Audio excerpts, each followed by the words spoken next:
All right, everyone, welcome back to Talking Trader Joe's. We're here at work, so let's just kind of get into it. Steve, how's your Trader Joe's been for you lately? The whole experience. Yeah, it's been great. I don't know. I don't really care anymore, but go ahead, Steve. Okay. It's been really great on my end. We had a lot of holiday treats over Christmas. Good for you guys. A lot of really great family time. And I personally have been really enjoying the chopped mejdul dates over at my parents' house. They had some rice checks from Vaughn's. I actually brought my chopped mejdul dates and I plopped them into those rice checks. And I probably had 3 or 4 bowls of that. That's really good for you, Steve. I didn't really do anything like that because I kind of imagined what you were doing during the Christmas break. And that's kind of how I spend my Christmas break. We invited you over and, you said you might be there and you kind of left it a little open-ended. No, I mean, I was worried about you. Yeah, no, I said I was going to be there, but then, some things came up, the rain and stuff. It was raining. There's a lot of winds. I don't really have a sweater. Steve, I don't know about you, but I don't own a sweater. So I live here in Southern California. I don't own these types of clothes. The one person who was on my mind a lot was Dan Bain. I was thinking about him a lot over the break. So okay, right. That's Trader Joe CEO Dan Bain, who you feel resentment towards because they forced us to change our logo. I realize that Dan's been on your mind a lot. I'm just not sure if we want to kick off the holiday episode with another discussion about Dan and what he might be doing and how he really screwed us with that email. Like, I get it. I'm upset too. No, you showed up late. I was waiting for you for an hour at the studio today. It's fine. You kind of plop yourself down and you're kind of going into the greatest hits, which I get. I've been there too. It sucks to be feeling shitty and to be alone and all that. I just, I don't want to be attacking you is what I'm saying. I really didn't want it to go here. I love you and I care about you and it's not about that, but it's about like a show that we both care about and making the show good. Guys, today was supposed to be the very best of Talking Trader Joe's, and now, honestly, it's turning into just the very worst. This episode can air, or we can just shelve it. Yeah. Let's talk about it. Just tell me what's going on.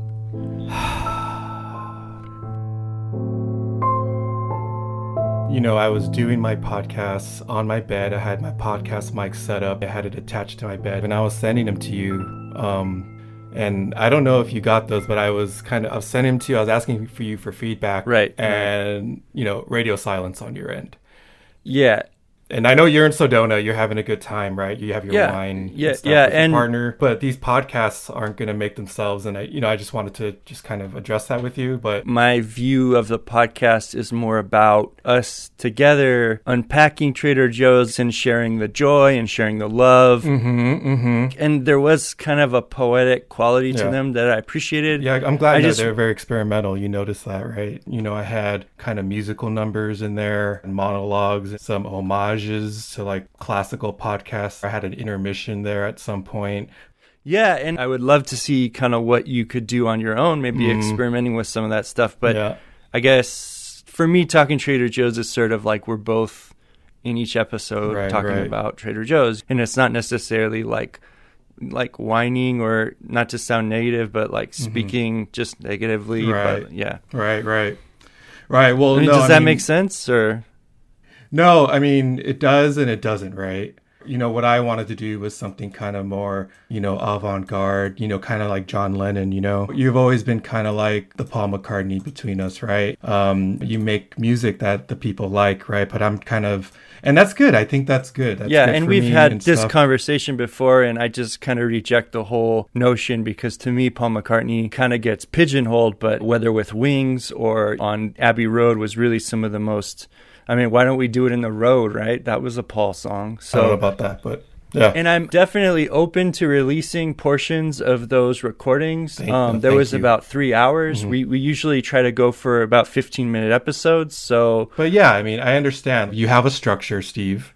Steve is a very structured guy, and we want to follow that structure, right? I like the 3X structure, and I like that our podcast is tight and economical. We're going to fight sometimes on the air, and we're going to release those podcasts. We're not going to bleep out anything.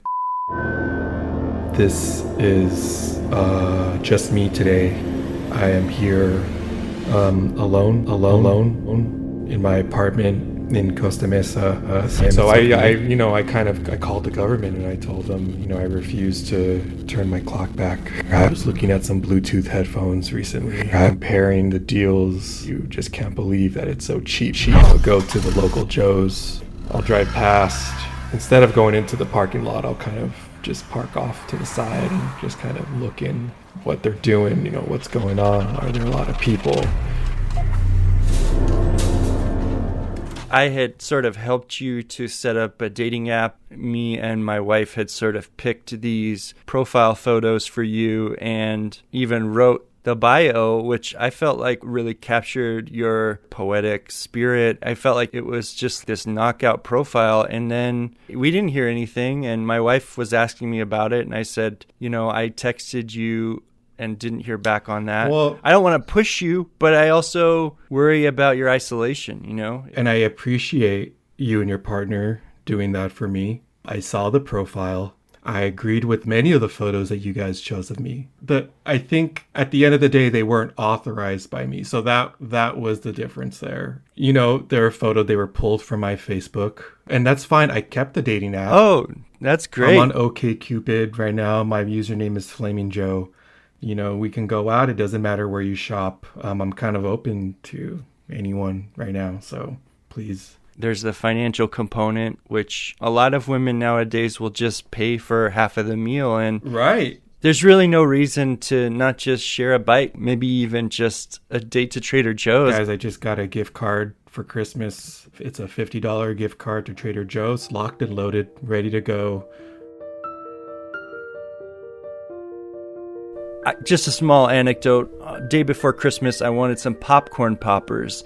Yeah, good luck. Yeah, right. Yeah. So, of course, first I go to grocery outlet. No popcorn kernels. Okay, that's fine. I would just say in very strong language, F.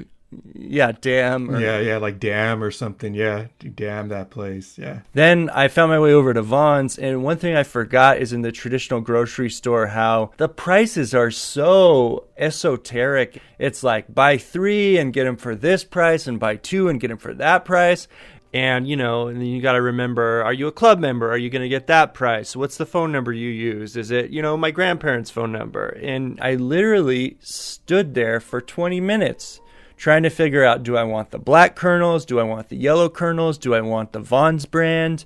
And now they have these self-checkouts, so you have to deal with this computer with an interface that isn't like an iPhone. It's not intuitive. You're pressing all these buttons, and there's a lot of confusion, and it was overwhelming. And I realized that having Joe's as my go-to grocery store, it just takes off a level of stress that most Americans deal with on a weekly basis at their local grocery store. Absolutely. No, Joe's chooses for you, which a lot of people would say, well, no, that's communism, right? No, it's not communism.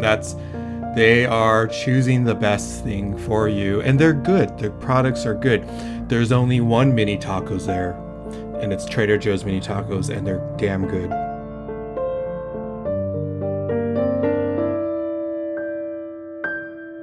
We did have some fan mail this week from Janet Christofferson. She has a query. Hi, Mark and Steve. Thank you so much for the podcast. I've been with you since the SiriusXM days. And her question here is, I have a bit of a crush on a Trader Joe's employee. Can you give me any tips and advice on how to handle this situation? Sincerely, Janet.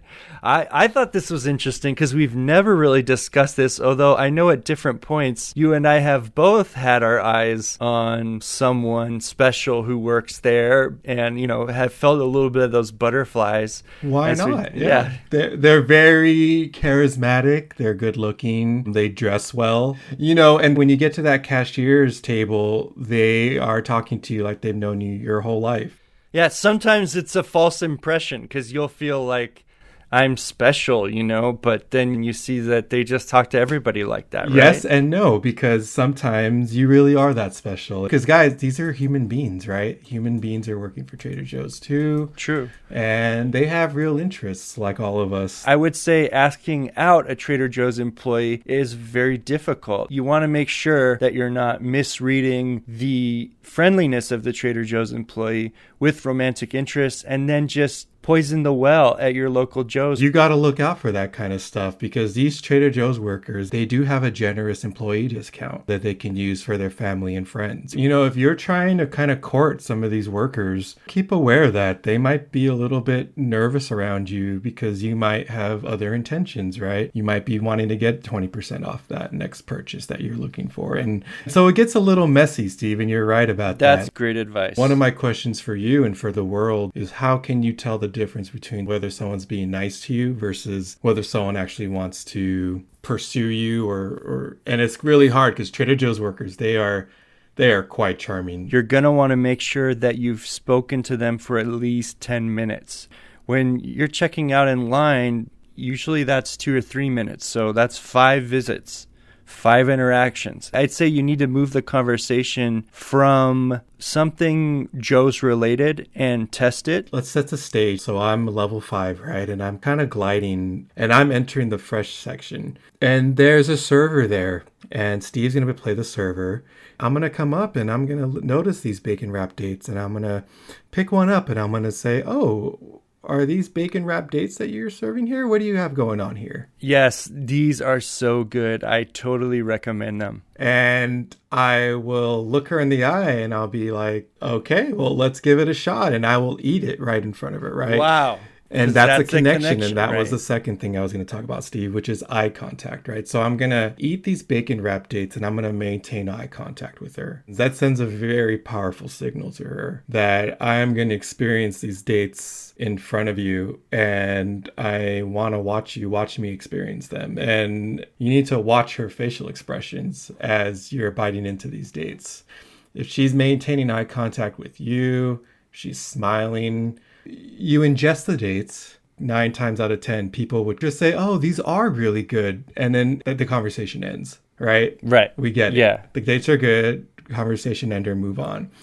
I like to neg them a little bit. I like to kind of critique the dates in front of her. And I like to say, well, you know, I like the dates, but they could have used a little more bacon. Wow. Yeah. Okay. Right, so that's very counterintuitive. It is. And you want to challenge them. Yeah. Okay. But you do it with a smile, right? So you say, I like these dates, but I wish they were pitted. You know, I almost choked on the seed. See, this is that John Lennon talent that we were talking about earlier because, see, I'm very inside the box with people and very direct. And it's just fun to see your mind work because I would never even think to spout some critique to one of the Trader Joe's employees who obviously has a lot of pride in the product, you know? You know, 9 times out of 10, these guys are going to just say that it's great because they want to get her in bed or something like that. Or they want to just take her home, right? Oh, Sorry. wow. Wow. Yeah, that's going a little too far, but I mean, but it's true, right? I mean, come on. This is the 21st century, and this is what the dating scene's like. And Trader Joe's can get very erotic as well. It's not just the fruit section where a lot of the foods are resembling different shapes and textures that you may encounter in the bedroom,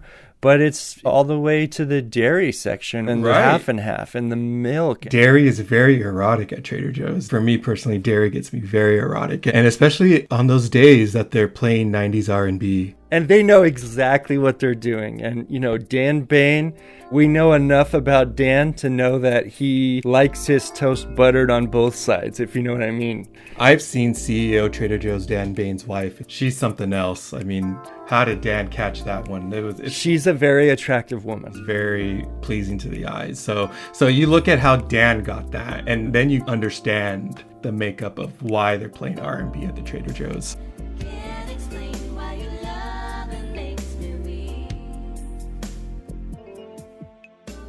Okay, so back to the scenario you were just building. What's some very concrete advice that you'd impart to the listeners? You need to look at the look on her face because she is kind of be like, oh my God, like the nerve of this guy to critique these dates in front of me. But when you do that, she's going to be like, this guy is interesting, right?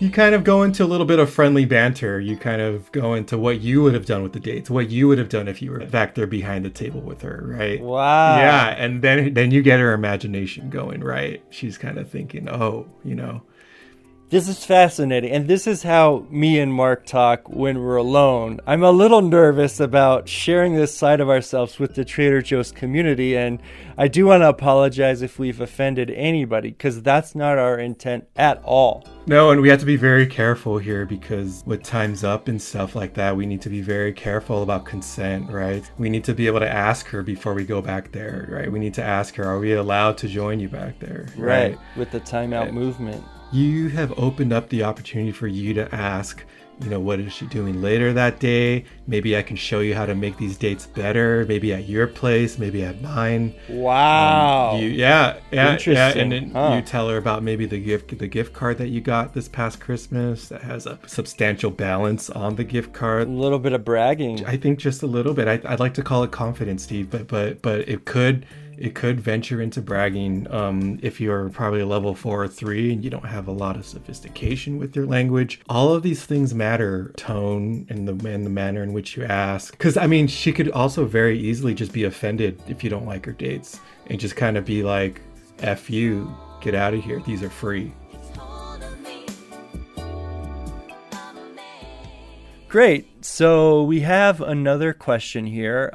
Jeff Billings in Temple City, California. He says, hey guys, I'm a big fan of the podcast, especially you, Mark. Thank you. That's great. Thank you. I'm also a fan of Mark here. His question here is, tell me if I'm crazy, guys. I get very irked by the Trader Joe's customers who come in with non-Trader Joe's bags. They'll bring whatever bag that they desire. It gets very confusing and very disorienting, and I find it to be number one issue of careless customer activities. Let me know if I'm crazy or if you are all on board. Please use your public platform to shame these poor actors. So I have personally seen Trader Joe's customers come in and, they have these cut-off jeans. They're not following the dress codes. They have these tie-dye shirts. They didn't brush their hair, clutching these crunchy bags. Right. They grab a hodgepodge of items that make no sense. And then they show up to the register and they kind of just toss these bags to the workers. You got Ralph's bags. You have some Albertsons bags. I'm staring from across the room because I'm curious. I want to know how this is going to play out, right? Yeah. These Trader Joe's cashiers, they don't know what to do with them. They kind of open the bags, but they're all wrinkly. They start putting items in there, but it doesn't have that energy, right, of bagging. They're not doing it out of love anymore. They're doing it out of necessity. The flow is broken. The flow is destroyed. Just from across the room, I was kind of just watching everything unfold. It was a train wreck in slow motion. Wow. Oh, you're painting such a picture. I feel like I was there. Yeah, so I understand where Jeff is coming from. The bag is not just an item, it's a part of you. There is this guy with the hoodie, and maybe you're getting a whiff of body odor and a crinkled bag. There's two types of this guy, right? The one who just hasn't even thought about it. And the other is going to be the guy who has considered it, but he's irresponsible and he's negligent and he's just not pulling his own weight as a member of society and as a Trader Joe's customer. I think with the first guy, just let him know. What I would do is I'll just sort of grab, their upper arm from behind, a firm grab, just kind of let them know that you're there. Just get kind of close to their ear and just let them know, check your bag. Just doing that quick bag check with them, right? Just kind of whispering in their ear, bag check, and just kind of stepping away. Like, hey, check your bag, right? Hey. Yeah, check your bag. Just real quick. Just let them know that other people are noticing. Maybe they just need that little bit of feedback. And I've definitely seen people look down in embarrassment. There's clearly a look on their face like they've learned a lesson that they'll never forget, just by having someone kind of call them out a little bit. Take Steve's advice with that one. Do it really quick in their ear, bag check really quick in their ear, and walk away. And they will have learned their lesson. And I guarantee you, Steve, that's not going to happen again with them. This episode has just kind of been this amazing arc, kind of a character arc for me, Steve. I don't know if you've been noticing, but I've just my voice is kind of lighter now. This is kind of an example of how people can change, right? Whether it's that man in the store with the hoodie who's coming in with just a bunch of random bags and Steve kind of putting his hand on his shoulder and just letting him know, hey, bag check, and kind of walking away. Or whether it's even me at the beginning of this episode just being very sad and lonely, and Steve once again coming in and putting his hand on my shoulder and being like, hey, it's okay, let's talk about it. What started off as a negative episode turned into this great episode where Steve and I are laughing and we're having a good time, and we're kind of just going back to Trader Joe's basics, right? You know, just talking about love and Trader Joe's and answering emails from the people and ignoring Dan Bain. You know, we hardly mentioned his name in this episode. Kind of, he's such a negative person, and we don't really want that negativity in our lives. And let's keep the conversation going. Email us, tweet us. We may be in the red right now with our show, thanks to all the lawyer fees that have been incurring onto our bank accounts. I might be, $50,000 in debt, but that doesn't mean that we can't talk Trader Joe's. Thank God Don, our engineer, is kind of working based off of Trader Joe's gift cards at the moment right now. I'm letting him borrow my gift card for Trader Joe's, and he's been a really good sport about that, Don. So just a shout out to Don, and for those who have stuck with us, we will get out of this red and we will prevail. We will still keep talking Trader Joe's. At the beginning of the episode, you compared me to Paul McCartney and you as John Lennon, and I just want to say at the end of an episode like this, I feel like the Ringo Starr. And I feel like I am holding down the beat, and I'm just watching you, as both Lennon and McCartney, create these brilliant songs with effortless movement from major to minor chords, happy and sad and challenging us and entertaining us, with all the elements that the Trader Joe's community loves so much about you, Mark. And I do too. You're too nice. Thank you, Steve. Appreciate it. Thanks, guys. Good night, everyone.